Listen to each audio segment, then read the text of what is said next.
Yeah, what the blue boy said. Thank you, blue brother. You're welcome. It's the fucking Gilbert now. Gilbert, you would know her full name and title. She still goes by princess or queen, just dependent title-wise. She is technically a duchess, and it's Irma Basarab Altan. And she still declares herself as wife of Iwan of Oltania. All right. Wait, of Ewok Voltania? Voltron. But with that, Ewok Voltrania. with that history check, you wouldn't be able to ferret out much more. All right, Emma Watson. Sam, you actually... Oh, you're not even in there, so don't worry about it. I am not in there at all. But you should have access Oh, to a it's book Irma, that not might Emma. be of import you might want to start picking up on. A book that you've read before or have on your person and have probably scrolled through. The Revenges of Irma Oltan. It should be in your lore section. Cool. And then he hears your stories and says, well, if detachment is helmed to be sent out to the Otania Rus to bring back my father, it looks to King Blaze Hatchet, and then looks back to you, then I will be sure to suggest that you are involved in that sortie. I appreciate it, and nothing would make me happier. Rasa can kind of... and you see the prince go, of course. Vrak, of what house? And Rasikant kind of shakes his head to the prince. The prince kind of goes, Rasikant, de Oltan. Kind of steps down, stands up, and then steps down from the dais. As he approaches, you see him draw a silvery sword from his belt and kind of approach you. Neil. Hesitantly, slowly, gets down on one knee. Only if you wish to serve. If it means ending the Duchess, happy to serve you, my lord. To all who are a witness, and the power invested in this blade, in this throne, and in this keep, I name you Vrak, places the side of the blade on your shoulder, and holds it there. Of House de Oltan, places the sword on your other shoulder, and then places the sword on the top of your head and says, underneath the watchful eye of Averiu, Atavius, and whatever may God you worship. And then sets the sword off to the side. Everyone kind of looks to you, nodding their head in approval. All who have witnessed afford him all rights and titles of a noble of this house, unlanded, until such rights are emancipated that allow him the right of land. He walks back up the dais, sheathing the sword, moves up to the steps. I trust that you all have matters that you wish to deal with. I leave you to them. Thank you. Thank you, my liege. So Ren, Sam, and Villette sitting outside, waiting. The doors open again, and out come the lords. The lords, the Because there's lords. 3 of us now, bitches. Oh! Julian tries to catch up with Lord Kurt Gosler and says, so, is everything going okay with the migration? Yes. The king was very open to it, and it looks like the king's man, Rassican. Rassic. Looks like Rassic was also down with the idea, and so as far as I know, everything's going forward. I didn't want to mention it in front of the prince because I know there's a lot of other important stuff going on. I want to. You had mentioned that the rest of the Barbagezi were migrating as well. Have they begun their trip, or only the Kurgoslers so far? We were the Kirk Oslers were. As you're first, finishing your sentence, you hear another voice kind of come in. Gilbert, it's been a long time. Dougal Brandt kind of steps over to you. Oh, yes. And he kind of says, I did invite you to meet with me some time ago. I don't know if you received that missive. I'm sure you've been quite active and quite busy, but I do have something of a great import that I wish to discuss with you. If you have leave this afternoon, perhaps you could accompany me to my estate and we can have this discussion.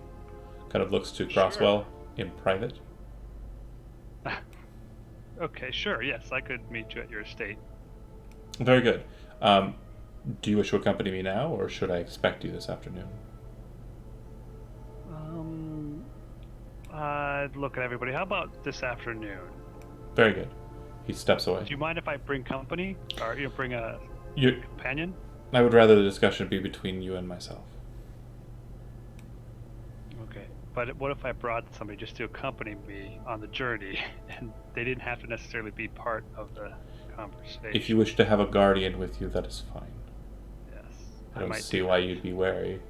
Although, with the turmoil of the city, I guess there's right to be. He bows his head and kind of moves away. Crosswell kind of looks to you. You do know what he means to do, right? No. Yeah, the Brants are very interested in the Barbagezi as well. They're interested in making sure that they arrive safely, but I think they're hoping to. I think they're hoping to usurp Rossicant and take over his position with Evindrin Barbagezi, your prince. Oh. Interesting. Why would they want to do that? Just to, it's a power grab, right?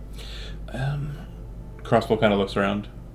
No, it's not that. It's well, the Barbagezi have served in Stormloft for centuries, honorably, and the Brants, well, they formerly were a house in Stormloft, but 500 years ago, when the Council of Stormloft dissolved, House Brant was one of the houses that migrated away. The turmoils that were happening during that time, the old stories, the ones that you can hear about from Zelbor in the Ingens Patera, those old tales. Well, they migrated this way, and they've grown in power, but old alliances, well, I'm sure you understand, old alliances are stronger because Right. they've lasted longer. Okay. All right. Well, this will be interesting then. I'll have to talk to him. He's probably very set in his ways already, right? I mean, this is what he wants to do. It's something he wants to maneuver towards. I tell you, he is not, you know Dougal. He is not too desperate a man, but he was quintessential in assisting me in your power grab and acquiring House Wellenbard, if you recall. Yes, that is true. That's the string he'll pull, I'm sure. Or he'll say I was helped you, blah blah blah. All right. I don't think he intends to gain anything up on you. I think his goal is to make sure that when the Barbagezi arrive, they remember their past alliances with the Brants. Yeah. All right. Well, I will talk to him then. I mean, Well, it is growing late in the day, so you may not have much time in affording yourself, cleaning yourself up and acquiring your guard if you're heading that way. Nods his head and says, if you need any assistance in the courts, you know where to find me. And he heads all off. right. Thank you. Genovese kind of walks over to you, Gilbert, and as she approaches, you see that her bodyguard, the massive Goliath, kind of comes around the corner as well, and she looks at you and says, interesting. You associate with a king and now a knight?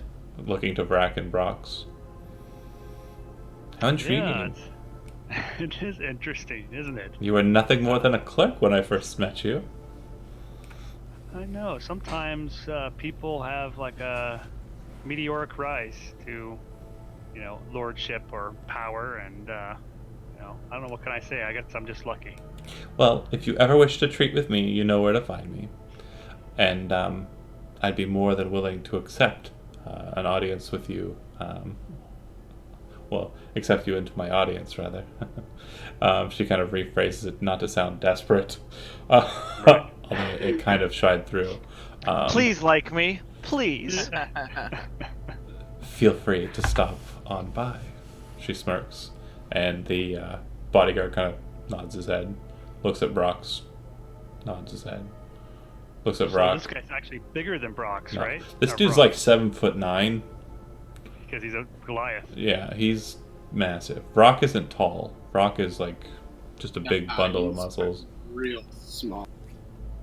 Yeah. But they wander off, leaving you all to Interesting. your, Ren, Sam, and Bullet, who are like, What the hell happened in there? why aren't we cool? I mean, it's more just sort of Sam at this point is just taking a nap. You see Corey Archild kind of walk over to Sam directly. He taps his staff on the stone and kind of looks over to you, and kind of gestures with his finger over to a side passage. A subtle gesture, Ugh. one that might not be noticed by someone who isn't an idealist. Yeah. I go over. Rumors abound about one with a black mask who has risen to power quickly because of the fall of a foolish monster. Is it true?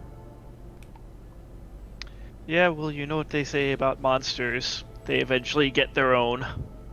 There's a power vacuum right now. Not one that happens to be out on the streets. Something a bit more intriguing and interesting. Something a bit more cultured. The prince doesn't have many allies in regards to those who are capable of utilizing magic. I think we could muster a force of renegade mages or idealists who are aspiring to be something greater. If you'll allow it. I mean, I think something could probably be arranged. It wouldn't be the worst idea, and quite honestly, after the events of the other day, I'm expecting that certain events will arise that might make it quite useful to the royals to have extra resources. Well, understand that since I am a member of the nobility, I will be the face of this activity. However, there are certain practices I could engage in to allow for you to enter into this culture, this society of nobility. Practices I might be able to ask your friend Kerr Gosler and others for assistance with in deeming you some titles, endearing you some titles that might afford your greatness. Sam just sort of like has a semi look of like, If you do not wish, do I have to? if you do not wish for those things, I can serve as the political face for the idealists, as I have for some time. Yeah, I think that's for the best. I'm not one for titles and rigmarole. I just would rather actually get things done. I did not want to assume that you did not want those things. I figured I should ask before I move forward with my plans. If that is indeed what we wish to do here, I will go and I will find a grouping of trusted mages who will accompany us, and probably the Margrave, in our attempts to go and deal with this usurper Duchess. Sounds like a plan. You're like, usurper Duchess? Like, you don't even know what he's talking about, but... Oh, I have no idea, but I'm just going with it. Yep. Look official, act confident, fake it till you make it. That's the way. Exactly. That's what you manage. That's... All right. The rest of you. I'd give everybody a rundown of what happened in there. You know, basically everything he basically said, the prince said, which actually is a lot of information. So hopefully you were listening during that whole thing. Yeah. And I think after seeing the reaction, I guess I wouldn't really know what Sam was talking about. I was gonna say, I think we should make him into a lord, because then he'd become what he hates the most. That's why he said no.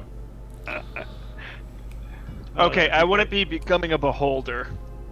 Well, that's true. That is worse than a lord, but Honestly, everything's coming up Sam. The leader of his gang is no longer a evil creature that, is hell-bent on its own personal aims and goals. And then the conglomerate's currently backpedaling. I mean, it seems like a lot of things are coming up Sam. I don't know, man. Brock's in the running for things going super well for him too. yeah, he became king. The whole plot just like navigated towards my backstory. Yeah. He was already... I mean, Brock is doing pretty good. I just want to say I'm 100% for fuck this Duchess. Let's go get the king. Yeah, I'm thinking that too. That might not be a bad idea, but Okay. it would be tough. So after noontime, it's So- getting close to it. That said, I'm certain that if you want to handle that matter, Lord Kurgosler, you can, or if you want to blow Yeah. him off, that works fine too. Whatever you want to do. And then for the rest of you, what would you like to do? Tall We still number. have an academy to investigate. Yeah. Do you want to go by trolley, by foot, or by Skyrail? Who's Gilbert taking as his guardian? I was gonna take Valette because she's the logical choice. I mean, Yeah. you're a good choice too. You are. She's super great in conversations with people of importance. Take her. Oh man, that is so mean. I'm just kidding. Well, Can't So- be. It can't. I mean, Okay. it's Brock always is now a interesting when you have lord. Valette. It would be What? odd to have. Would it be odd to have He's a a- lord he's a accompany knight. a lord? He's a knight. He's a knight. Okay, so Knight. that could look well. Also, from I'm the other healer in the group, so if we're gonna split, we might want to split our healers just in case. Nah, I was just ripping on Tim. You can take Bullet. I really don't care. It would also make sense to take you. You are muscle, so I mean either one. I don't, Pick. all right, I will pick. I will pick Vrak because Tim, as Tim mentioned, he is the other healer, so he can go with the other group. Okay. I see how it So is. now you're stuck with me for opening your mouth. And then Ren, are you accompanying King Blaze Hatchet to the academy? Fucking Yes. King Blaze Hatchet. It's awesome. Yeah, bring all the dwarves in your kingdom to go kick that chick's ass. Stop. You don't understand the political dynamic here. It's gonna basically be bad. pointless. There have been many Right. Blaze Hatchet kings. None truly had right to it. And so you feel kind of annoyed that it's big. Yeah, I mean you're playing it right. Anyway, Tim, you're going with Brock Brock's. Yeah. and Sam. I mean, I'm going with Brock's also. Okay, so you guys are going to the association, to the academy. Okay. You are, like I asked before, are you walking on foot, traveling by trolley, or heading by Skyrail? Trolley, probably. Okay. It'll cost you silver up head to get to the academy. All right. Sure. All right. All right, and then Brock and Lord Kurgosler, House Brant is not too far away. I think we discussed this once before. It is technically here. So A tall building, kind of right on the edge of the two boroughs. And are you going to be walking? It'd probably take you about 30 minutes or 40 minutes. Trolleys don't run past there, and if they do, well, the trolley does run past there, but you're going to be paying a silver for a very short ride. It'll take you about 20 minutes by trolley, and then Skyrail takes 15. let's just Piggyback walk. ride? Yeah, Okay. let's just walk. That No. sounds way more professional than me carrying you on my back. Yeah, let's not do that. No, that's not cool, man. Not cool. I actually like that idea. Piggyback ride. We'll get there in half the time. Okay. I walk I'm 40 pretty feet. fast, You walk actually. 20. Oh yeah, you're traveling, You right? know what? Guess what? I am Travel Domain, which is a new domain that John created in Hedges and Highways. Hedges and Highways. Is that what it's in? Gosh, Yes. I love I'm you. 40 Keep I doing bring it it. up at every session. You got the. We should have commercials, but anyways, you Yeah, guys make we it should have to commercials here. the tower building. So, like I said, it's a very tall building with lots of apartments throughout it, and on the top of the building is a mansion that sits on the top of it, like on its rooftop. You take an elevator or a lift up to the top. Upon arriving at the top, it's a very open space on the roof. There's grass, bushes, fountains, kind of bubbling and brr, brr, brr, whatever off to the side there. And you guys start to approach the area. You hear a very loud crash come from behind you from where the lift's at. And as the loud crash kind of like sounds off, it sounds like something very loud, very heavy being dropped a very great distance. You see the doors open. You see Dougal Brandt kind of step out and kind of place his hand on the top of his head and shift it down. And there, standing before you, Lord Kurt Osler, is Saza Kenichi, Oh, son of a bitch. Blade of the Kengo. As you realize that God you've been damn tricked, you. Brock, you kind of look around and notice that shadows start moving out of those bushes. Hundreds of them. Literal All right. hundreds of them. I think we should try to talk The our way glint, out of this. the glint What of do you steel think? can be seen kind of shimmering and shining all throughout. All different types of weapons. Cat's claws, short swords, bows, arrows, the like. I look over at Brack and I say, boy, and you talked me into going with you, so we'll have to tell Valette about this when if we ever make it out of here. He just wordlessly approaches. Well, I'm gonna say, I don't think all this is No necessary. talking, he says as he raises his hand. No talking.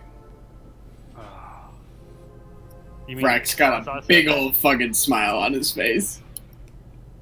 You start to notice that the shadows start encroaching inwards, encircling you, leaving only one real point of egress, and that's back off of the railing, off of the building, and they seem to be kind of pushing in on you. Do you stand your ground, or do you back away towards the rail? Okay, I- you shouldn't have mentioned the fact that you can drive. That was your downfall. I look over at Brack and say, do you want to try to get out of this, or should we listen to these guys? Doesn't look like there's conversation. being had. puts a finger to his lips and just holds his ground. All right.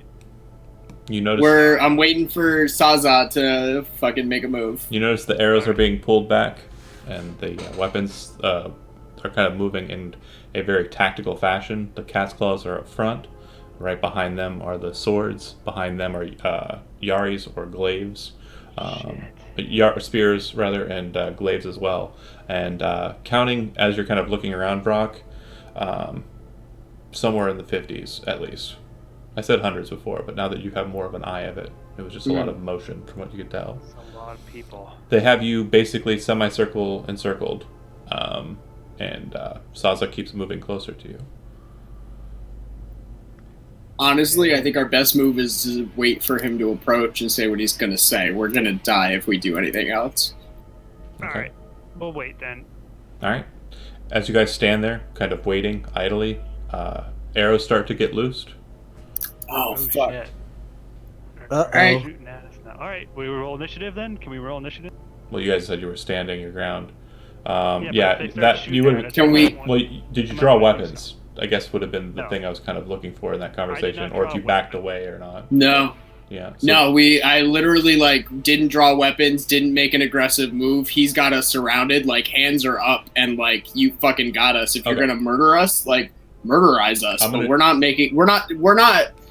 trying to be. I'm not Got trying to be aggressive about it, but I'm also not hiding in the back and backing down because Then what I'll do- we're gonna die. I'll take my shots, and then after that, you guys can take actions. Effectively, it's not really a surprise round. So I'll Okay. go first, then you'll go, and then I'll go. We'll just move from that beat to that beat. Initiative's not necessary. Okay. All right. Bum, bum, bum, bum, Taking my bum, shots. Bum, bum, bum, bum, bum, bum. Let's see. Brock, your AC. 20. Oh, really high. Okay. So about maybe 10 or so arrows come flying in at you. You manage to kind of, get your arm up and block a couple, and a few more kind of like hit near you, and you kind of move away. None actually pierce you. They just kind of hit near you or are blocked by the heavier parts of your clothing. Gilbert, same story for you. About 10 of these arrows come flying in at you, and your AC is a 17. Okay. With a shield. Well, you don't have your shield out. You wouldn't have been traveling with your shield on.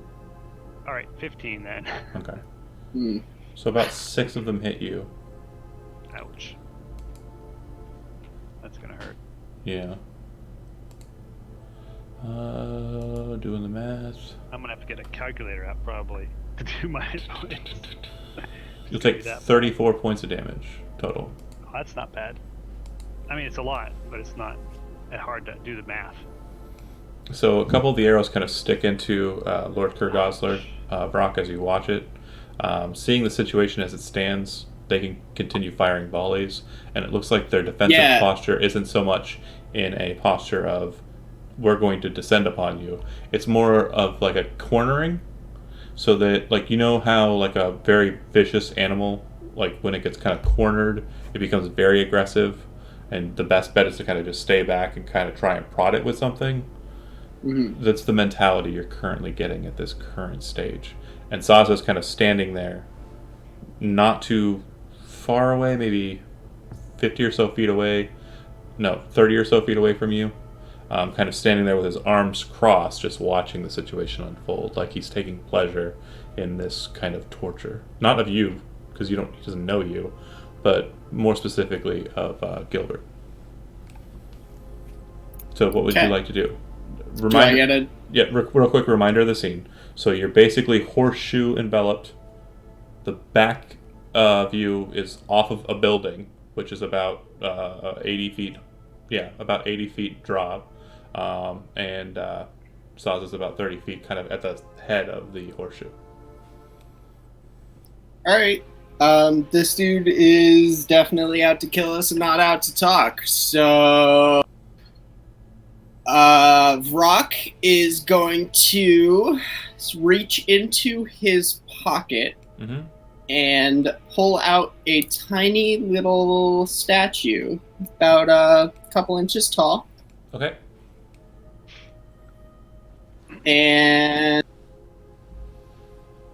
I'm gonna use my figurine of wondrous power, the Serpentine Owl, and throw that on the ground. Okay. Nice.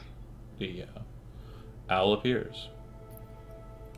Can I also grab Gilbert and jump on the back of the owl? Okay, so it would It's be... a large creature. Use an object. And he's... So it'd be use an object to activate the thing, and it would be an action to pick him up as well. So you don't have a second action to do it. That's fine. Then I move will... over to him, though. And if you want, you can interpose I'm yourself. just going to jump on the back of the bird and tell him climb on, and hope with his action he climbs on the bird and get ready for the bird's action to fly the fuck away. Okay. So, Gilbert, you'd be going next. All right, that's something we could do. Shit. I'm wondering if this is a better option, or if I should just go. I think this is a better option. So, what I would Then getting like on a bird to and do, flying away. I mean, that's There's a pretty only good two option. of us. There's only two of us right here, Fly and away, there's over Gilbert. 50 of them. Fly I think away, this is a better Gilbert. option. You guys will, I think you will agree, if I plop this out, this is a better option. You do you, but I'm leaving. I know. This is what I'm plopping out. Read it out loud. For those at home, it's Dimension Door. It's like the best spell. Okay. What I would like to do, before I do this, I want to know if could I grab him, cast Dimension Door, and go like behind us, 80 feet down onto the ground, and basically everybody would be all super long ways away from us, like 80 feet or more. So you're wanting to cast Dimension Door and appear 80 feet down on the ground. Okay. So you move to cast the spell. As you do so, Saza goes, Counters spell. and you watch as your spell Counter spell. fizzles in your grasp. Yeah. Wait, it's a 4th level spell though, doesn't it? Yeah, I don't care. I've got 8th level He spell can, slots. he can cast it at a higher level. Okay, so that's what he does then, huh? Yeah. You bugger. Well, I guess if that doesn't work, as my move, I'm gonna jump on that damn owl. Then Okay. that's a good. And then the owl plan. starts to fly away. Fuck yeah, it does. All right. How fast does it move? It moves 60 feet, and it also has flyby, so it doesn't provoke opportunity Yeah, no, attacks that's when fine. it flies out of an enemy's reach. It flies up 60 feet. And I'll even It say... should also have the ability to dash, so Yeah, it I was should gonna- have I was gonna 120. Okay, I yeah. was going to say it's going to dash out as well. So as you kind of clear out over the railing, which was about 50 or so feet behind you, and then kind of move out over the space between the buildings, you realize that you're directly overhead a sky rail. It's kind of passing by underneath you. As it's doing so, you watch as all of the shadow figures turn their bows on the giant owl and shoot it. Uh-oh. How strong is this? What's its giant armor owl? class? 12. All right. 19 HP. Don't worry, guys. They're fine. We're Okay, fine. so needless to say, I'm not even going to continue rolling because the first 6 hit. It's fine. And you basically watch in horror as the thing is basically pin-cushioned. And I presume it dissipates back into the figurine when it's destroyed? Yep. Okay. And you fall about 50 feet. But you're falling down in a fashion where you're going to land directly on the top of the cars of the Skyrail as it passes underneath you. I would like for both of you to make an acrobatics check if you're trained in it. If you were not trained in it, still make the acrobatics check. Oh, wait a minute. No, that's all right. Just note it. Please let me know if you are trained in it, though. Can I make the argument for an athletics, like, tuck and roll? Okay. That's acrobatics. Could I cast a spell, or is it not? Do I have not have enough? No, it's not your turn. Do you have a I reaction? am not trained in acrobatics, to let you know. I Kevin. am not trained in acrobatics or athletics. Kevin, is it a reaction, that spell that you wanted to cast? Oh no, Okay. it was a regular spell. So this is in response to you falling. That's still happening. Yeah, So, yeah. that's true. I'll just have to fall. Give me those acrobatics checks. Acrobatics. Dexterity acrobatics. Hopefully, I roll really good, guys. It's a critical success. Okay. Acrobatics. And that's a critical failure. Nice. Brock, Oh, perfect. go ahead and make a dexterity saving throw. All right. We're totally kicking those. That is another critical Out of that. success. Oh my gosh. So this is I got it. not you. I So didn't it's ask not you so to good. roll one. I just asked him, Kevin. Yeah, So no, that was to see if he caught you. here's how the scene plays out. Thump, thump, thump, thump, thump. Dissipates. Both of you fall skyward, or downward. You hit. The second you hit the train, you hit it in such a fashion that your falling momentum and the speed momentum of it kind of descending down the buildings kind of is met, Brock. So you hit without losing any momentum until you kind of slowly back out of it with a soldier roll. And as you do so, you notice that Gilbert, weighing less, takes a little while longer to meet terminal velocity, but you see that he's not going to hit the car on the center like you did. He's going to hit off to the side and off of the edge. You reach out your hand, and Gilbert kind of tries to fumble and grab your hand, but you just kind of grasp him by the back of, like, the scruff of the neck of his cloak and kind of whip your hand and throw him up onto the car in front of you. The second you land, Gilbert, you have an action, but what you very quickly realize is as you all are landing, you see that behind you, those shadows are jumping from building to building, chasing after you and moving almost as quickly as the car, the ones with the cat claw specifically, and Saza appears on the car 3 cars in front of you. Ninjas. How big are these cars? Are we About 20 are feet we long. s- And there's a So if total he's of maybe 3 10. cars away, is he within 60 feet of us? He would be. Damn. Shit, that's not good. That is not good. Yep, I know it did. I looked that up. Yeah. All right. All right. So. Make a perception whose check for turn me. Is it?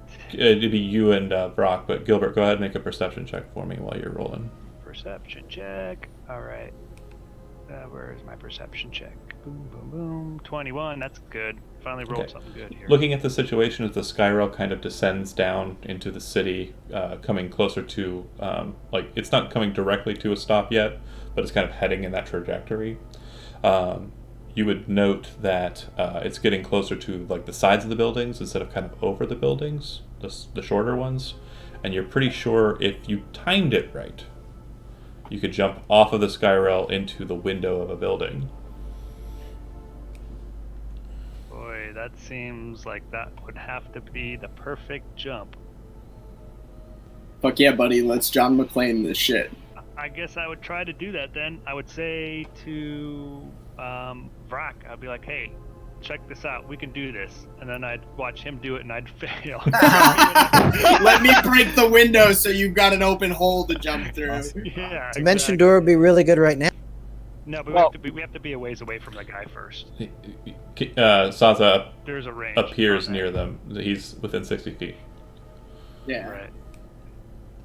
Actually, My hope though, was the owl would get us out of that range. But womp womp. yeah.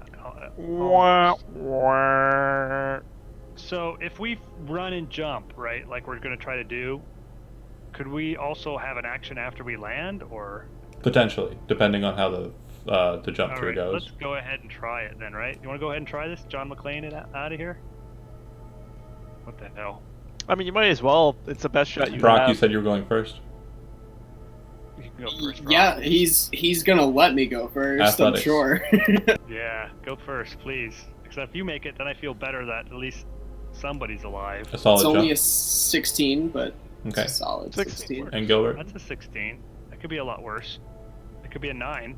Okay. That's what I rolled. So you watch as Brock kind of flies, kind of bracing himself ball-like. As he hits the window, it shatters and he goes through it, kind of hits what appears to be a balcony, and kind of rolls off to the side, not rolling off of the balcony. Gilbert, not seeing the aftermath on what's the other side, kind of hits the balcony and kind of continues rolling forward, flying off the edge. Make a dexterity saving throw, Gilbert. Oh no! I'm out of the fire, out of the frying pan into the fire. All right. I'd like to say, I don't think you guys even have a Dexterity frying save. pan. I think this is Yeah. just all fire. And you Oh, watch gosh, as that's Gilbert not flies good. and tumbles off. The room that you're in, Brock, as you're looking at it, looks like kind of an open, kind of factory kind of room, or like a, think of like a, not factory, kind of like a warehouse kind of room, like a very open space. The best thing I can kind of give you as an analogy would be like a vehicle repair kind of area. There are all sorts of tools kind of spattered throughout the bottom, and up here on the balcony it looks like chains and whatnot are kind of descending down for like lifting things down below, and you can see what looks like an auto carriage that's been worked on down below as well, kind of jacked up on some devices. Gilbert goes flying off the balcony, falls about 30 feet and hits the ground. Also, apologies, I forgot to deal damage to you from... You did successfully get saved, but you still took damage from being rung about by Brock. So that tacks on to what's added on here. All right. For the first fall, which was about 50 feet, because you kind of ascended, and then the descent. So you would take only 13 points of damage from that one.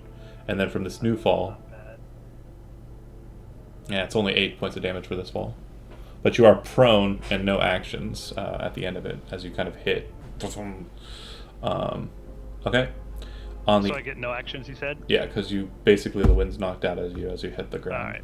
Bummer. All right. Brock, All right. you kind of look behind you, kind of looking into out the window, seeing the car roll past as a couple of the shadows land on it. When you turn your head back to kind of look down towards Gilbert, across the way there's a balcony about level with where you're at. You see Saza appear there, within 60 feet of Gilbert again. And then you see a black shadow or three kind of enter in through different portions of the warehouse. One of them starts moving with a blade, kind of dripping shadow as he rushes towards Gilbert, but it doesn't have an opportunity to attack this turn. What would you like to do?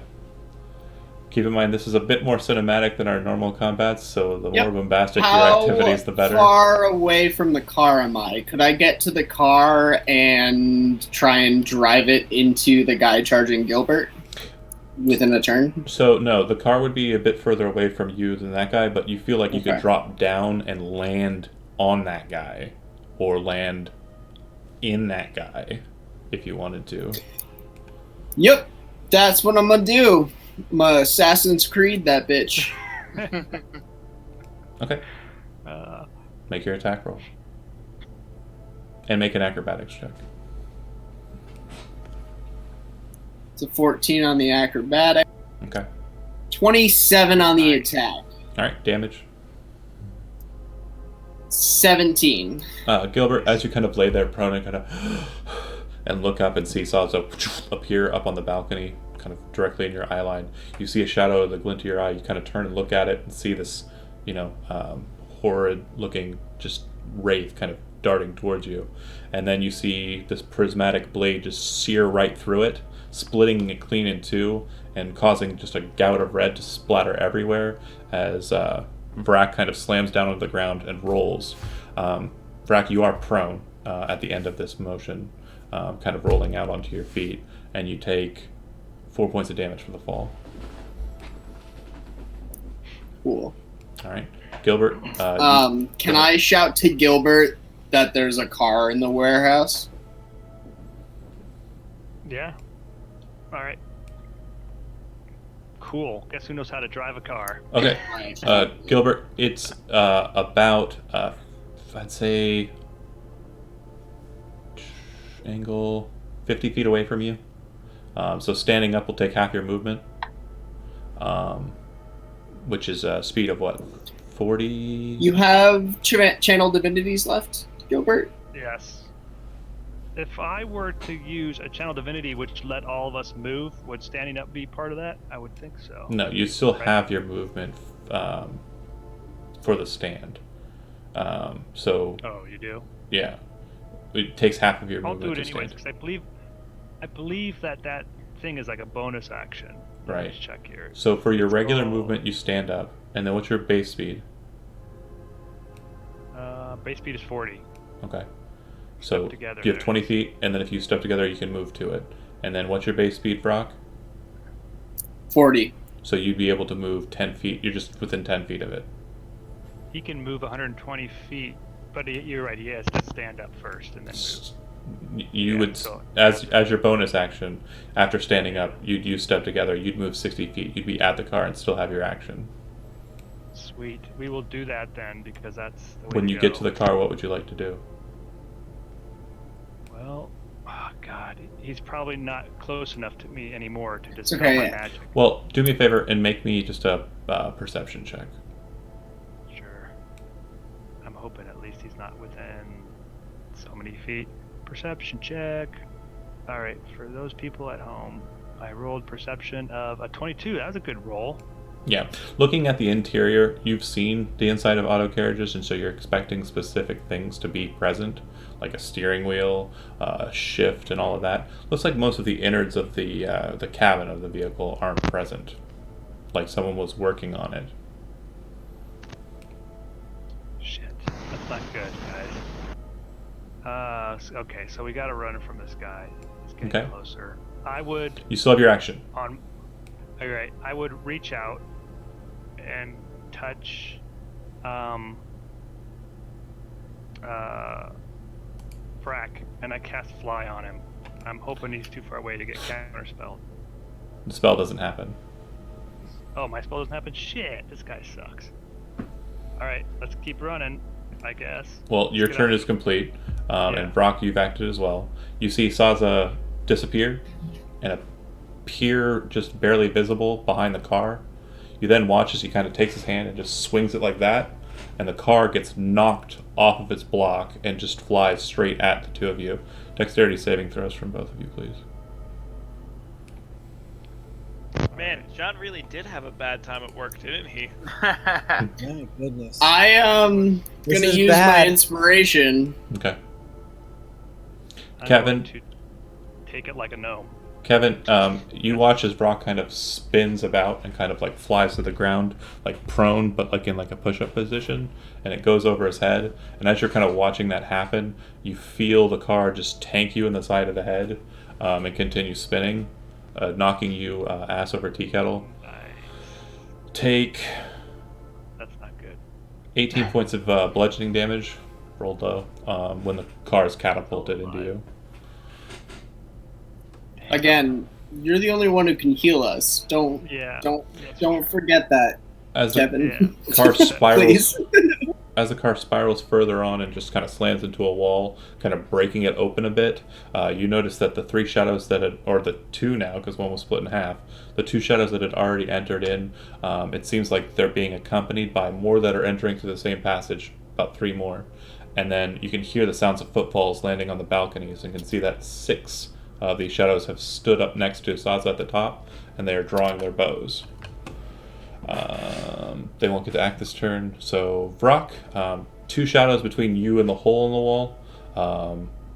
There are a couple of doors on your side as well, but they look like they're kind of locked.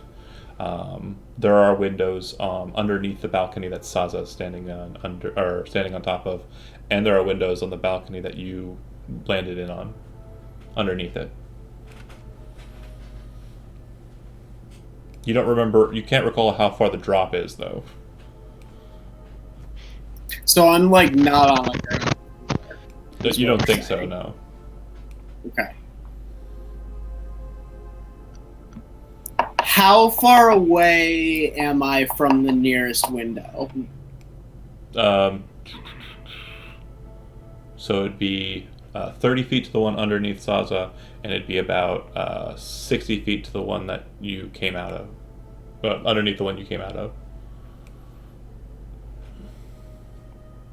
Okay, do I have enough speed to grab Scratch Gilbert? that. Math's wrong. Hold on. Apologies. You moved 50 in a diagonal. So 30 and 30. You're basically right dead center in the middle of the room.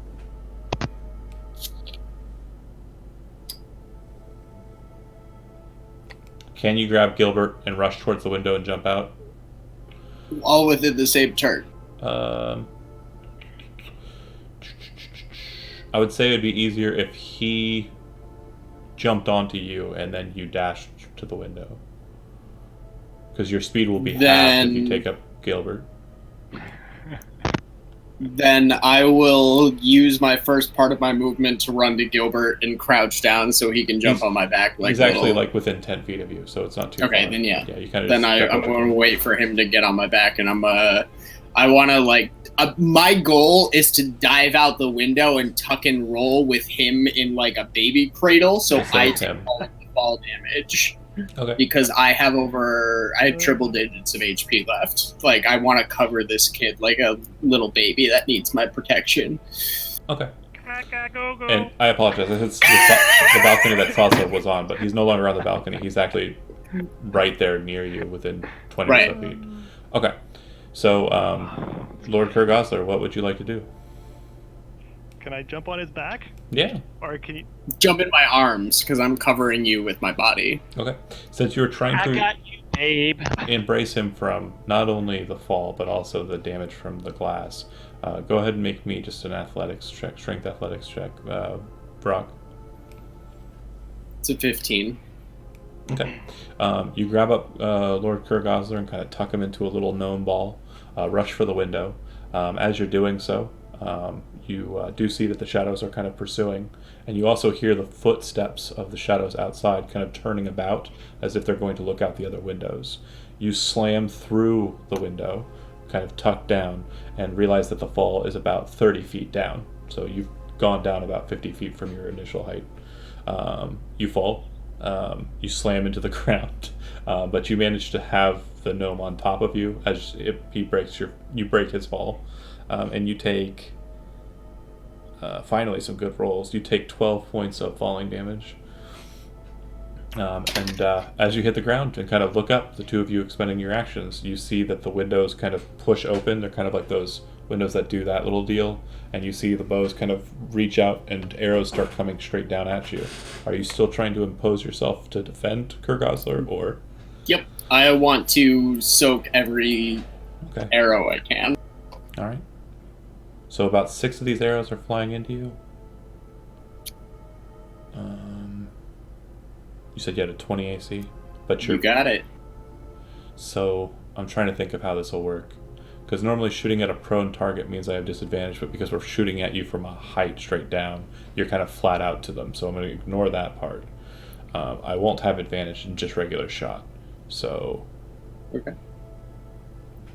pretty good rolls. 3 of the 6 hit, and you take... Ooh, not bad. A total of 17 points of damage of arrow fire. You see 3 or 5 total shadows, the ones that were inside the building, break out of the windows and kind of start descending towards you. It looks like as they get close to the walls, the ones that were closest that have cat claws kind of reach out and start scraping down the stone and kind of land near you on their feet, not taking any actions though. They kind of expended it all doing that. And then that's it. Saza doesn't appear near you, and you start to look around and see that there's quite a few people walking around on the street, kind of looking in horror as this is all unfolding in front of them. Yeah. Saza doesn't act. What would you guys like to do? How far away is Sawzoff from me? No idea. I mean, is he close, like 50 feet, or is he like You 100 just feet? fell out. Can I take an Out the action window? first? Yeah. Yeah, I've still got Gilbert in my little baby cradle, right? You're prone, so you'll stand up, take half your speed, so you're up to 20. Then if you take the dash action, you can bolt off 60. And then he can cast the spell, presumably unaffected. Wait, just spell or dimension door? Yeah, he can cast his spell, whatever spell he wants. Yeah. So I want to get up and dash and do that and get Okay. Gilbert out of our range so he can teleport us the fuck out of here. You rush towards the crowd, and then you cast Dimension Door. It lets you, 400 feet? I think it's 200. I'll do that to some space within 200 feet that I know about, and then we'll have to run from there. 500 feet. So, yeah, you can kind of see 500 feet down the road that you're on. Long way. The Skyrail is still kind of, above you, but it's moved well past you, so you can just teleport 500 feet further on if you'd like. Yeah, I'll do that. That's a great idea. Okay. Once we get there, if we just keep running, there's no way they can catch us, I don't think. I don't know. I guess we'll see. That'd be the I'm hoping presumption. not. Yeah. I would like to do something to kind of cover ourselves, even if it's just tearing down a fucking curtain that I see, or an apron from a shop and turning it into a makeshift hood. Yeah, But listen we need to to fucking this. cover ourselves. I got an idea. After we dimension door and we're on our own for a second, I can cast 2/3 level spells of fly. Oh wait, I Well, can only do one of them, right? real quick. Son of a- Concentration, yeah. You teleport, and like I said, you move down the street further on the same kind of direction the Skyrail was going, right? Mhm. Okay. Yeah. The second you appear Oh, there, shit. you watch more shadows start to descend from the Skyrail and kind of land on lower buildings, and some of them have bows, and they start firing them.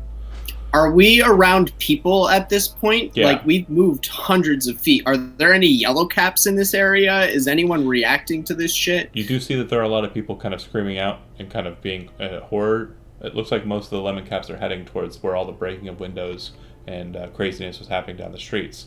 Now that more screaming is coming over near you, it looks like they're kind of down that way and are kind of realizing that there's something going on over there as well. But that said, the arrow fire is very pointed, not very concerned about Brock. It looks like it all kind of goes into Lord Kurgosler. I'm going down. Surprisingly, only 2 of my 4 hit, so you'll be taking really good 19 points of damage. I'm unconscious. As you watch Kurgosler appear and kind of look around, start thinking about what he's going to do next, the arrows come from nowhere and kind of one slams into his chest, the other one slams into his chest, and his little gnome body kind of slumps forward. And the arrows that he's got in him that haven't been broken out or anything just kind of prop him up there for a second. The crane beak kind of hits the ground off of his belt, kind of sitting there for a second. As you're unconscious, Lord Kurgosler, you have a moment where you are kind of just lost and out in this open, desolate field. Lady Rodden kind of reaches her hand down to you and says, "I can help you with this matter. I don't know who this is that is assailing you, but I don't think it's fortuitous for both of us to die here on this street. I don't think your friend has a means of helping you here. Do you wish for my assistance?" Yes. You kind of reach up and take her hand. As you do so, you feel her spirit kind of enter your spirit more succinctly, and your eyes kind of like blink open, realizing you're in this really weird position. And Brock, you're looking at him. You've seen people who've suffered lesser wounds die horribly, but he's still blinking and kind of getting up. The arrows kind of slowly just drop out of him, and the shadows up above kind of start looking up at the situation. The 4 that were up there descend down, confused that their arrows are not working. Your actions. Cranebeak is in your hand, by the way, Kirk Gosler. Alright. Let's find out what happens when we touch tips. What do you think? You do it. Alright. I'll touch to him. Does that allow me... I can't even remember what that does. Is that movement or something? It's an action. It's an action. Because he's different, though. He's different than he... Let's see. And I have to use my reaction to accept that. Okay. So, yeah. Do you accept? Yep. Alright. Lifeline. You and Brock each gain a lifeline. The first time you or Brock would drop to 0 hit points as a result of taking damage, you instead drop to 1 hit point, ending the lifeline. If you or That's Brock nice. still have a lifeline when you are subjected to an effect that would kill you instantaneously without dealing damage, the effect is instead negated against the target, and the lifeline on the target ends. Effectively Death Ward. Nice. Okay, that's cool. I like that. That's my action. As my bonus, I'm gonna cast. I might as well use all my shit because I'm getting my ass kicked. I'll use Step Together. Boom. So we can each move real fast now. How many channel divinities do you I'm have a thinking day? let's run the hell out of here, like away from this stupid. How many channel divinities do you have a day? 2. That's my last one. Okay. So we should be able to run out of there, and then as an action, can I keep running? Or as a movement, keep running? Yeah, so Yeah. you're So I should moving go a away little from far. him? We're also, yeah, I'm going to move away from the damn sky rail thing. You know what I mean? I want to get Sure. out of that part of the city so that they can't keep dropping off of that thing. Okay. As you step together, you kind of have this voice kind of appear like in your head that says, "Not my intention. If you wish to flee, then we can continue to do so, but I'm prepared to fight." Oh, Yeah, I was ready to fight too. Yeah, let's do this. Come on, Kevin. You and me. All Solo right, this but I- Saza motherfucker. Do you I want to have, move like, to a 0 more hit points. tactically valid position? Well, I mean, we Me? can fight it. What the heck? The 2 of you. Yeah, Okay.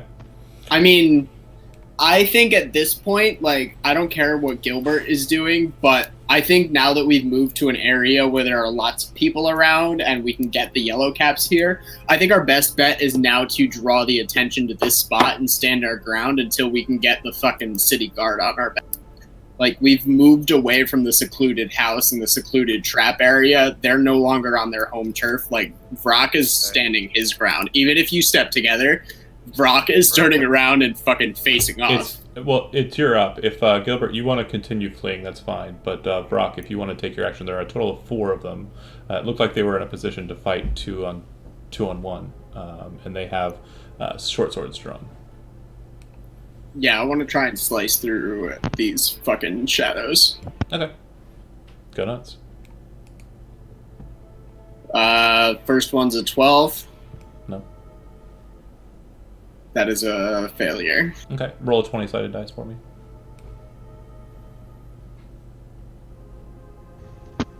It's 12. Okay.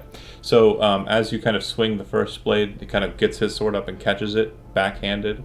As you bring up the weapon and kind of spin it down for a second, he kind of spins the blade and kind of catches your blade with the tip of his. You feel it kind of almost get like lost out of your hand, and then you hear a voice say, "Hold it together," and you kind of grasp it tighter as the blade almost flees from your hand. All 4 of them kind of descend upon you because Kevin. And at this point, I didn't say it, but I do want a bonus action rage. Okay.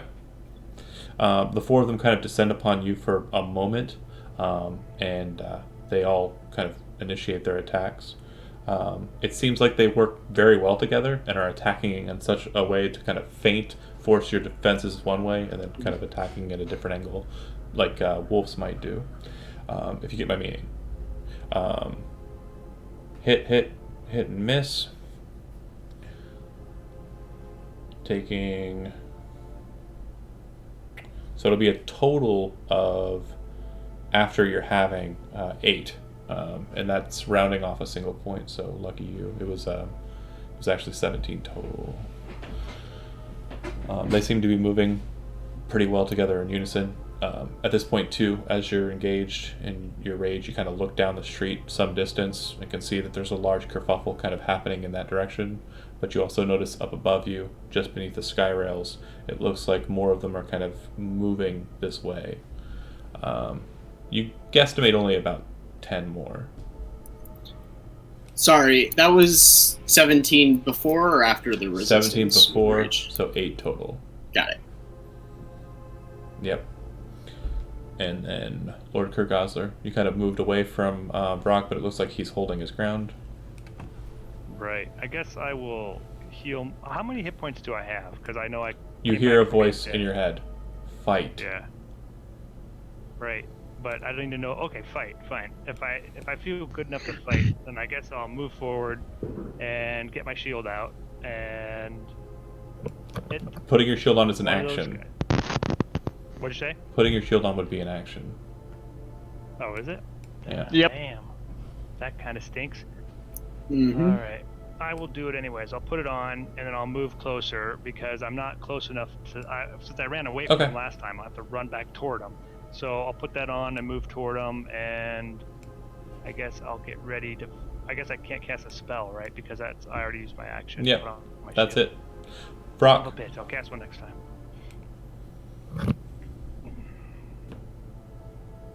Sorry, I just whiffed on 2 attacks. Isn't it your turn? oh no, I hit you for 8, Oh, you hit me. and then you didn't get to go yet. Got it. Yeah, we've found a So cycle. then, yeah, I'm attacking. I'm attacking again. You know what's happening. Give it to me. 18. Hit. It's 25 Okay. with the damage pool. Next attack. 26 Hit. should be. Oh, I'm sorry. That would be 27 with the damage pool because I forgot to click the little rage damage thing. Okay. And that's 17 on the You second can only attack. use the damage pool adds to your damage once. It's not a all Correct. the time. So the first attack would be 27 Oh, so because I forgot to click the damage, the rage damage for +2. Gotcha. So 12 plus the 13 damage pool plus the 2 rage damage is 27 on Got the it. first attack, and then 17 on the second attack. Okay. And I've checked the little global damage modifier now, so Okay. it shouldn't happen again. And then key over your damage pool for real damage. You do not have that, by the way. And then done. So Dude, that's all I got. you cut into the first one, he kind of drops to the ground, kind of bleeding heavily. You bring your blade to the second one, cut into him, and he kind of backs away and falls down to the ground. So there's only 2 remaining.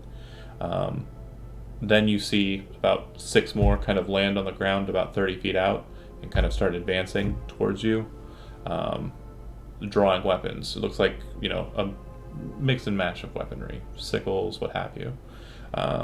These 2 attack you, again attacking in unison.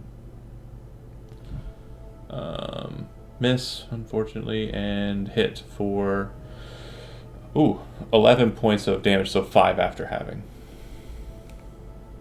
I have a question. Mm-hmm.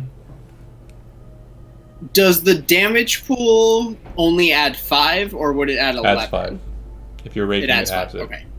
Just making sure. Yeah. And the damage pool for this subclass, that's from what book? I believe that's Hedges and Highways. It's Hedges and Highways. Path Never heard of it. Protocol. Where can we find it? Yeah, DM's Is good. that available somewhere? DM's Oh, good. great. Links down below. Anyway. Cool. Lord Kurgosler, there are 2 that are kind of assailing Brock. What would you like to do? I know I really want to attack them, but I think I got to do what's going to be the best chance of causing them damage. So I am going to cast, as my action, I'm going to You cast... feel this kind of Spirit force Guardian. inside of you saying, fight. Fight. Yes, what I was thinking was I would attack Spirit Guardian. Thinking move up too to much. him. Alright, cast Spirit Stop Guardian. thinking, just start doing. Cast Spirit Guardian. Like your thinking turns have, like in this cool action segment, your turns have been the most boring. You I cast know. Spirit Guardian. What can I say? Cool. What appears around you? What? You said you cast Spirit Guardian. Yes, I'm clicking it. Boom. I don't care if I'm boring or not. That's fine. So, anybody that gets within 15-foot radius of me would take 13 radiant damage. Radiant damage. Out And of then curiosity, what do your spirit guardians look like?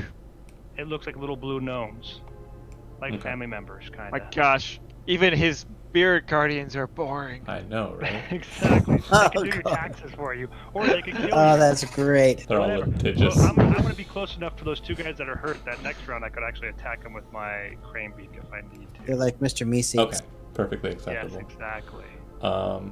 The ones Life is pain, Jerry! see the Spirit Guardians appear and kind of stay back. They have their weapons drawn. Looks like they kind of have one hand free and all draw 3 darts and throw them in at Vrock. The 2 that are currently on Vrock will make their checks.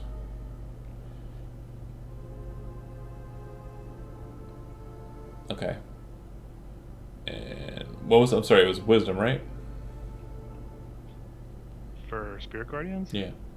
I believe spirit guardians is a wisdom saving throw. Okay. So it looks like Check. they both kind of are resisting the blue gnome nonsense. Not terribly affected by it, but I mean slightly affected by it. Yeah. Great. Does that mean I can bash their faces in? Well, I'm going to attack you first, and I've got to throw a whole bunch of darts at you because they're staying back from the Spirit Guardians and throwing darts in instead.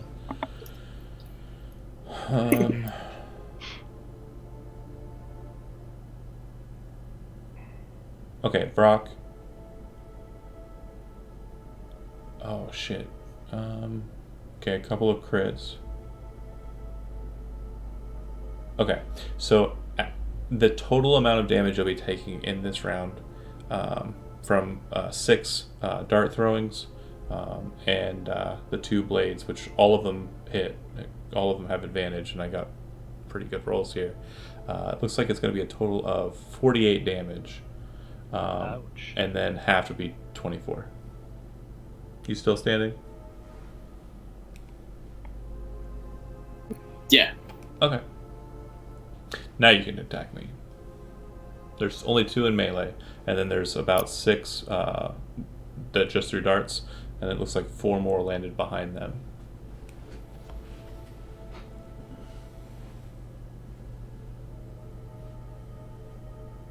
Okay. I definitely want to fuck these guys up. So, first one's 22. Mm-hmm. That's 15 plus 13 is 28. Kind of bring your blade into him, slash him down. He goes spiraling off to the side, almost clipped in twain. Next one is 19. Okay. Cut him down too. Looks like those 2 are completely dead. And you're completely unmeleeed. Do you want to advance the 15 or so feet to the next group, or stay back? Yep. Okay. And then I want to be face to face with those motherfuckers. Lord Kurgosler, you're about 20 feet away from them for advancement purposes. Perfect. I will advance toward them and hit them. Or at least I'll attempt to hit them. Make your attack with my advantage. Crane beak. Sweet. With advantage. I like that. Ooh, good. A 24 will Roll probably hit. 2d12 in addition to the damage that you'd be dealing. Woohoo. I get radiant plus 13 piercing plus 8 radiant plus 2d12, you said, right? Ooh, that's Yeah. Something's telling me to attack, and it's my self. Or it's my Esperedge. 2d12. Alright, let's see about this. Hopefully I roll good with that. No, it's average 12. Okay. And make a dexterity saving throw. Dex saving throw. Alright. Dex saving throw. It's not my forte, but 10. It's good enough. So you bring your crane beak kind of just leaping up and attacking this guy. You watch as it hits into his head and kind of like goes straight through all the way in. As it does so, it kind of bursts. The shadow creature kind of just pops and becomes nothing, just radiant energy flying outwards. His sword kind of goes spiraling off into the air, and the 2 behind him are basically just fleshed out by the explosion of radiant energy. As the sword's spiraling down, you kind of swing Cranebeak again, just feeling a hand kind of guiding you to do it. And you bat his sword about 10 feet away, slamming it into the head of another one that falls to the ground and dies. You know, I think you should cast another spell, Gilbert. Good idea. Spiritual weapon next time. That's a great spell, though. There's 2 still in the radius. Go ahead and click the damage for Spirit Guardians again. Spirit Guardians. Everybody hates the Spirit Guardians. Nobody hates the Spirit Guardians, just your boring description of what they look like. That's true. It was a boring description. I thought you could re-click on Spirit Guardians. I'll have to re-click on it right here. Sorry. Yeah, Spirit no problem. Guardians. All right. I don't know. All I even know. waiting for the damage from Spirit Guardians is boring. Yeah, it is. Sheesh. 13. That's the same damage it was before. Okay. As you kind of Crazy. watch them kind of take some more damage from the radiant energy, they kind of crumple away, backing away. Seeing the situation unfolding as it is, and there only being 4 more remaining. No, sorry, 1, 2, 3, 4, 6 more remaining, and seeing their numbers kind of dwindling fast, and also hearing the sound of the lemon caps succeeding in their defeat of the other ones behind them, they will retreat. They basically start just bolting, dashing out and away from you. Do you wish to advance after them, or just let them into the shadows? It looks like they split into 2 groups. I'll take the lead from Vrax. Brack. Yeah, I'm going after one of those. Fuck shit up. Right or left? Shit up. All right, I'll follow him. He's charging ahead. I am going to charge left, and I'm going to point right, hoping that Gilbert goes right. Why would you do that?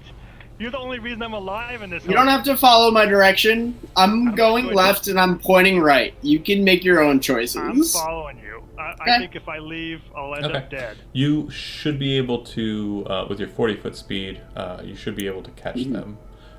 They did dash, but they had to move through a bit of crowd, and since they dispersed it, you're allowed to kind of move through it. No problem. So you can make an attack as well. Roll a d20.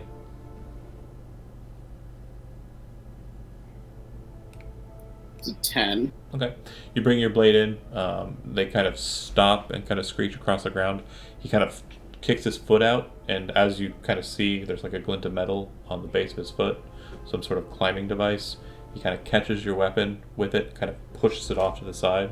Second attack. 13. Spins around and like flip kicks as you're kind of bringing the blade about, and kicks your blade against the wall for a second, and then kind of lands, kind of looking at you, with cat's claws on his hands. And then Gilbert rushes in. Ah! I rush in and just like crazy, and hit him with my crane beak. I'm gonna try to at least. Okay, you have advantage for the attack, yeah. So roll damage and 2d12. 20 and 2d. You gotta love this extra 2d12, people. That's all I'm gonna say. Gotta love it. This Okay, time it's only and make a 7. dexterity saving throw. Still extra damage. Dex. A 10 again. I'm so average. So there were 3 of them that ran this way. You hit this one in the head. The one directly next to him basically is just burst out onto the wall. Their shadows kind of just dissipating and their forms kind of falling to the ground. The sword kind of hits against the wall, hits against the next wall, and kind of bounces down. And you just kind of bat it with the back end of Crane Peak, and it goes spiraling into the last one who's furthest away. All 3 of the ones you chased here are dead. All right. Exactly right, by the way. I'm Andy. gonna give Brack a high five before he realizes. Okay. Gonna cut from you guys because I presume your intent is to head back home, but the others, you head to the academy. And Lord Broxcar, or King Broxcar, I'll never get old. You're allowed access, and you are, of course, allowed to bring anyone you wish with you into the libraries. Is the library your main intent at the academy, or do you have a different place you want to go first?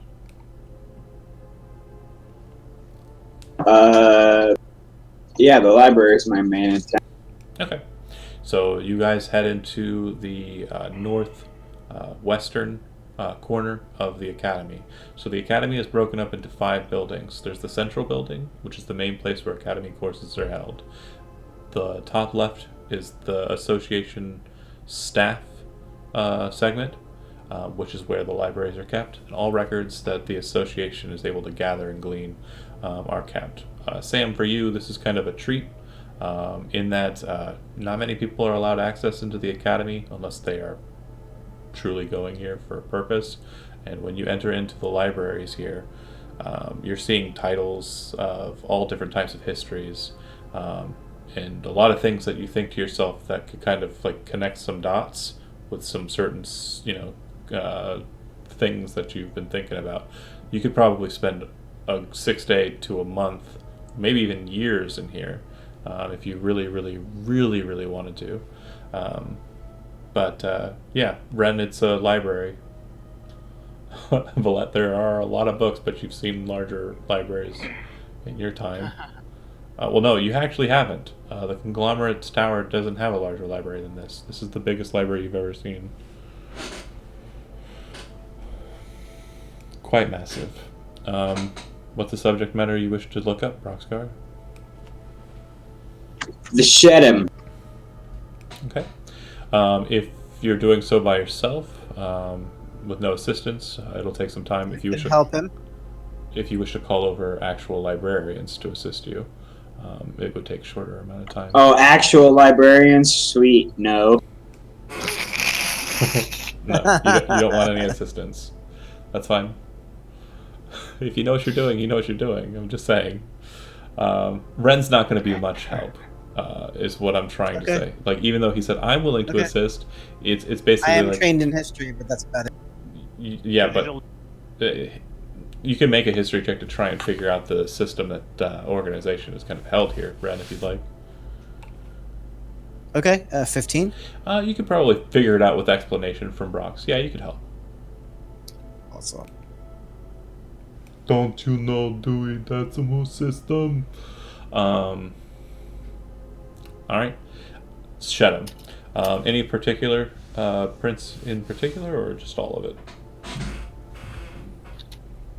All of it. Alright. So I think we covered a bit about known Shedham to you. So let's go ahead and get into the chunky salsa that is the Demon Prince amalgam of the setting. First and foremost, let's go ahead and get the shit we already know out of the way. Ashmedea, Great Worm, worshipped by the Vazrael long ago. In a bout with an Aeten known as Averio, known to everyone as Saint Averio, now worshipped as a god in most of Parnak. Her heart was ripped from her chest, and it is reported that she lives eternally now as the Prince of Greed. She rules over... Let me double check here. 1 second. I had my notes up and then I think I closed them out at some point, which was a folly. A folly. A folly. Don't you judge me.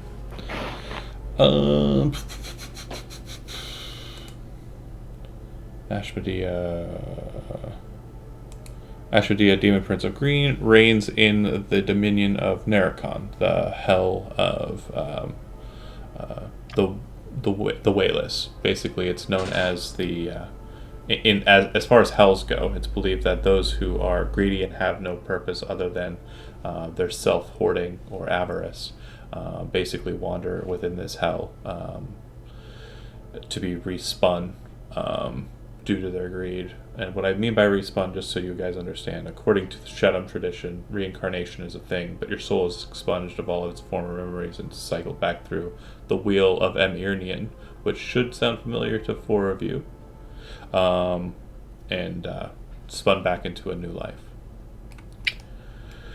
Next on the docket, Laisha Nagai, the Demon Prince of Lust. She rules over the dominion of Abaddon. She is known as the Countess of Abaddon, Lady of Lust, Manbreaker, Queen of Desire. She, in her life, before ascending to Demon Prince status, was the ruler of was the High Witch of a group known as the Crimson Coven, a coven of vampires and basically ne'er-do-wells who caused a lot of problems for the nation of Parnak. She then kind of rose out of this nefarious background and became a member of the Grey Order, fighting alongside Nayland Balgard in the forging of the Covenant of the Ascended, and used this basically power move to help her usurp the actual, or the Demon Prince of Lust prior to her.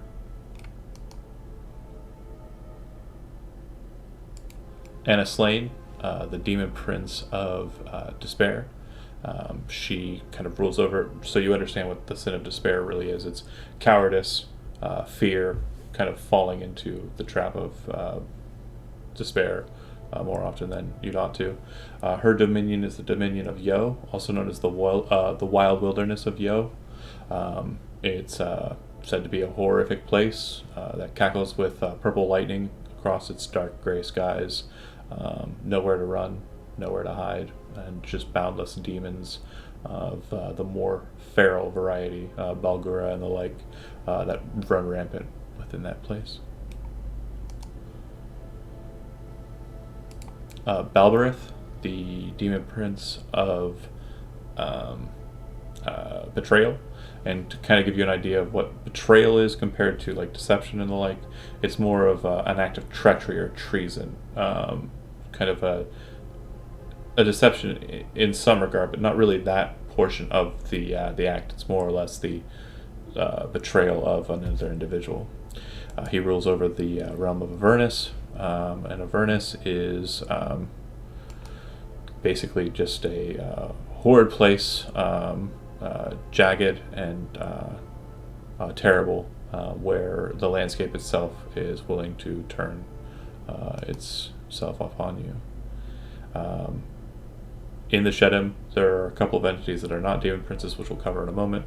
We've already discussed Durin Balcard before. He rules over the realm of Virunog, which is said to be a corrupt place with a horrid green sky. It's said to be closely tethered to the plane of shadow and also the plane of death there within. Grumnar, the Demon Prince of Wrath. Sorry, have we covered Duron's backstory at all? I can't recall. Okay. Durin was a Meridian from the government known as Meridia in the province of Darg. He was a senator in that government, and basically he destroyed the government there. It was already a corrupt thing, but he corrupted it even further, causing it to be more of a kind of a shadow of its former quote-unquote glory.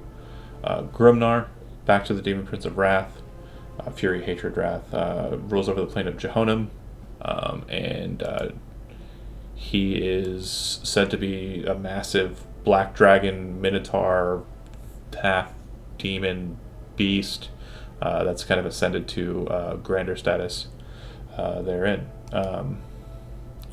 Jehonim is a place of fire. It's more your traditional sense of what hell would be.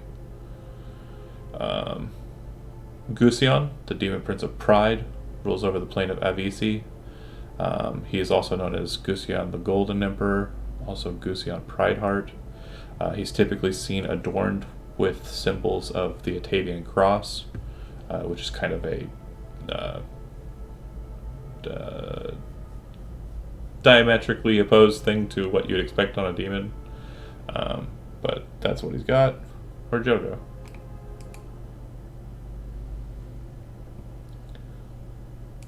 I don't see him. It's okay. I fixed it. Yeah. Let's see. Gusion Prideheart. Humbaba, Demon Prince of Gluttony.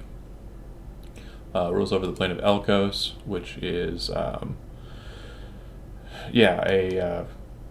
basically, it's like the inside of a stomach filled with blood. It dissolves all who enter into it. That's the punishment you get for the hell.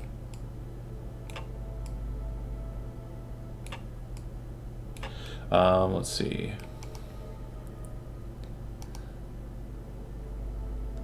More Bazenrot. Ooh. More Bazenrot.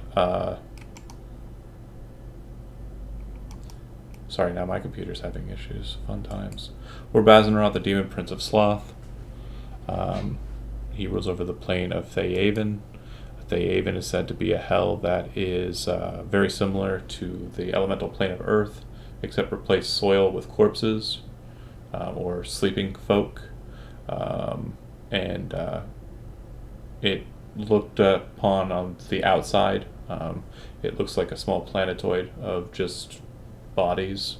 In the core of that sphere is the seat of power known as Lackadaisica. And that's where the seat of power resides in that realm.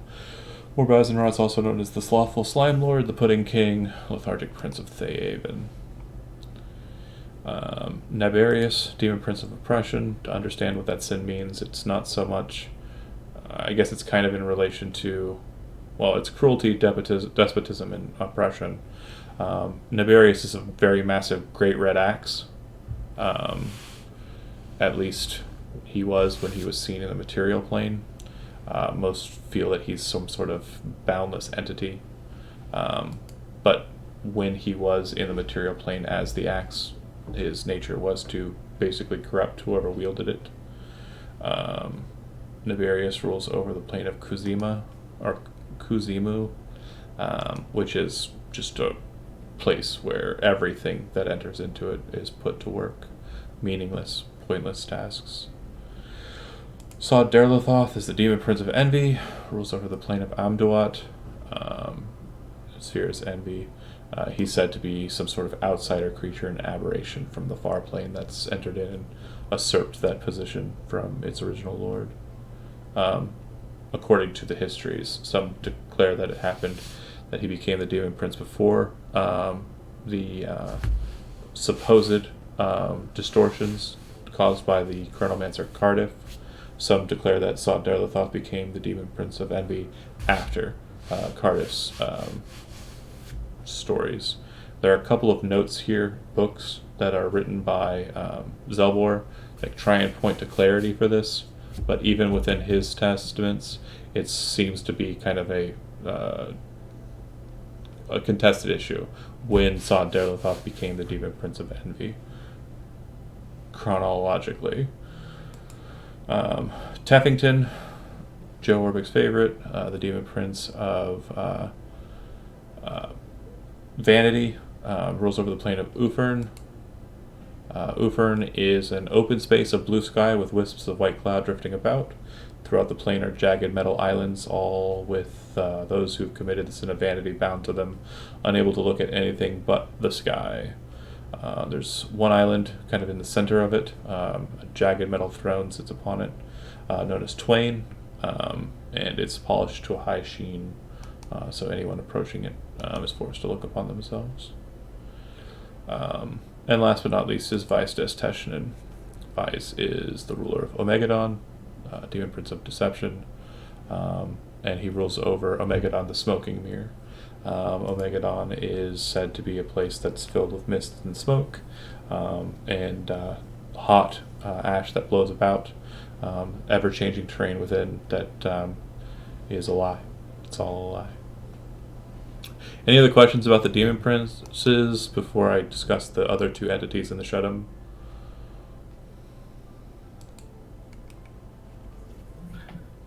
Can you tell us at all about the Bodak and how it relates to? Bodaks are an undead creature, so they are typically created by some other entity, and Bodaks specifically are related to the Demon Prince of Corruption. They are a corruption of mortality and life, and create basically an essence of death, a thing that wants nothing more than death upon the living. Any other questions? Okay. The last two entities, the Diasthai, which is known as the Gate Guardian of the 13 Hells. All 13 of the Hells that I mentioned come to a single point in its center, with 13 gates centered in it. Directly above that is the Wheel of Emirnian. The Wheel of Emirnian is where souls who are not tainted by sin are allowed to exit to and be respun.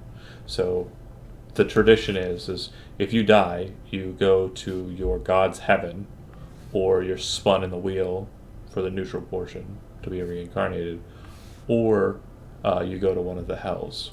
The hells aren't for eternity, as most hells in real life, I guess, are. The hells are basically until you basically until you basically exposited the sin from your soul. And once that's done, you are allowed access out of the gate where the Diasthai judges you and determines whether or not you're worthy of the wheel.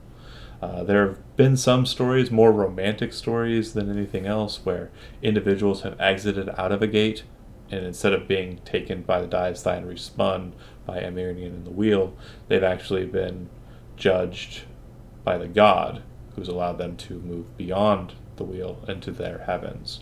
These are rare cases, like a story where a woman was misjudged for basically a cause of betrayal, adulterous betrayal, and was not actually guilty of that because the husband was, someone who wanted to quest after her and make sure she understood that, she was forgiven, and in that regard brought them up to their heaven.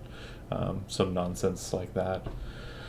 But yeah, and then last but not least, the Archdevil, the true ruler of all of the hells, he who sits beneath is Luciferal. Luciferal is a god, not an actual devil, and he basically is the only lawful evil entity that exists within the Shedem, or as a evil entity. Not much is known about Luciferal other than all of the other entities in the hells basically pay homage to him when he passes through their gates.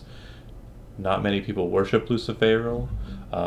Those that do are typically individuals who are trying to kind of tear down government and kind of bring it to a more selfish entity. They want to become the people who are ruling it, become the ones who take it over for their own power. Yeah, that is about it. Any questions?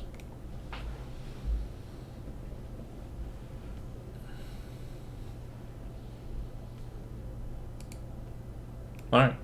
Well, that's what you'd study. That's the information you'd be able to glean. It looks like Joe is gone. Yeah, we lost a Brock Scar in the middle of that. Okay. So I'll invite him to watch that bit, since it was him who wanted to learn that matter. Is there anything else anybody wants to uncover in the library?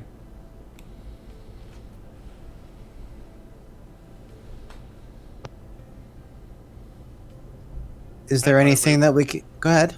I was just saying, I thought you guys were going to attack the librarian or something. No, they didn't get lucky.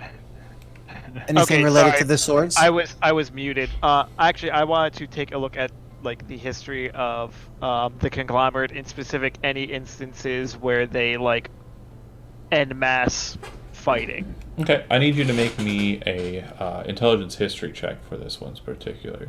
The demon princes are pretty common knowledge, even the deeper lore I cited with the hells and the whatnot, but the conglomerate's going to be kind of a bookish. 24! Very hot.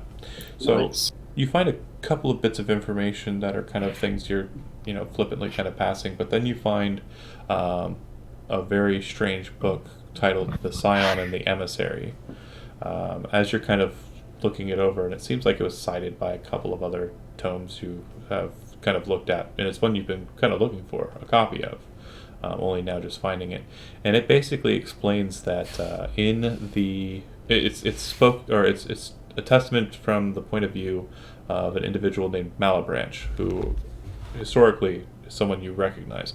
Malebranche, during the Age of Heroes, or the Fourth Era, was the leader of a guild in Jernaris.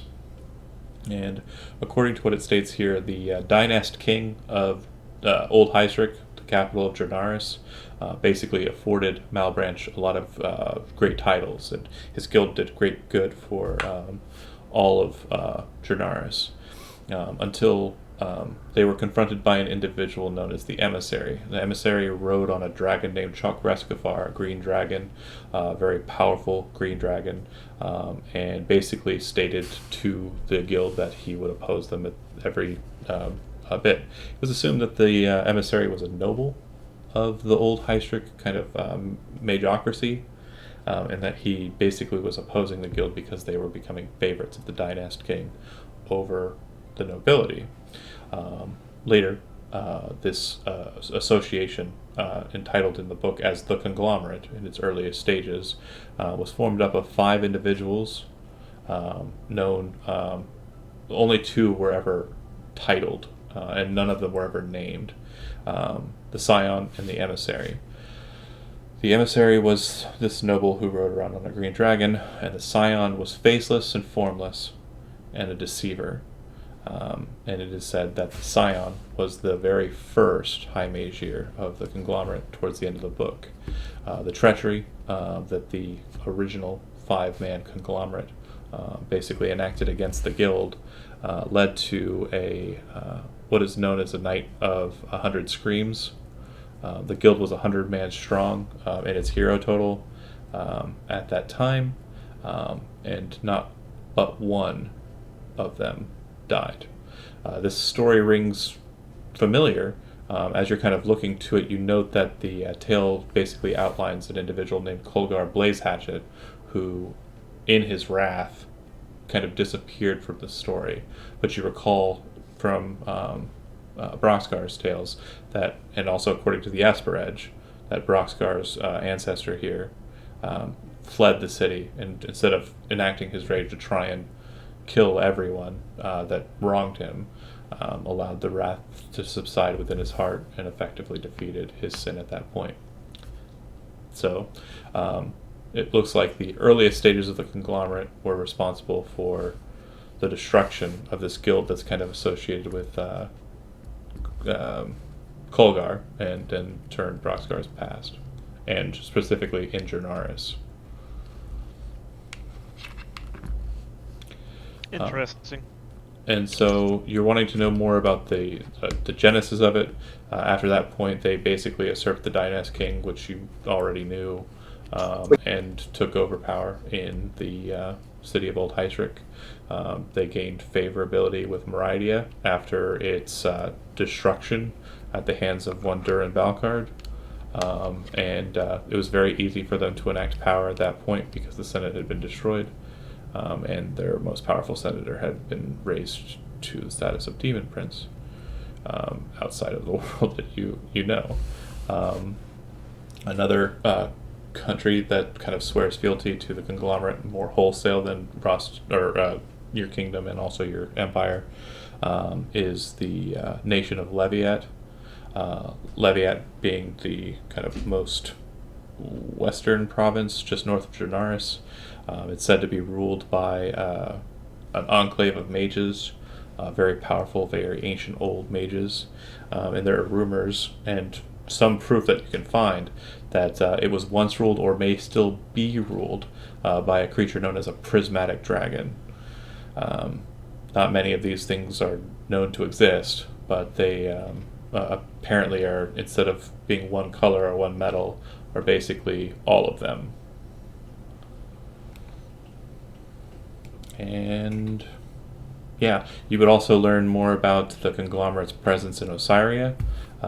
They basically took over. Osiria is a triumvirate to the north, and one of the thrones became more powerful because of its allegiance with the Conglomerate, and the triumvirate's basically been knocked away, and is now currently more of a 1-king rule than a 3-king rule. And one of the 3 kings wasn't as keen on kind of going up to that, and was basically beaten down to a nub. It is now kind of there's a resistance force from what you can see from earlier or like more recent kind of documentation, but it seems that the conglomerate has strength in Osiria as well. That's about it, I think. Neato. I love book time. Ren? Villette? I'm good. Yeah, I can't think of anything that Villette would specifically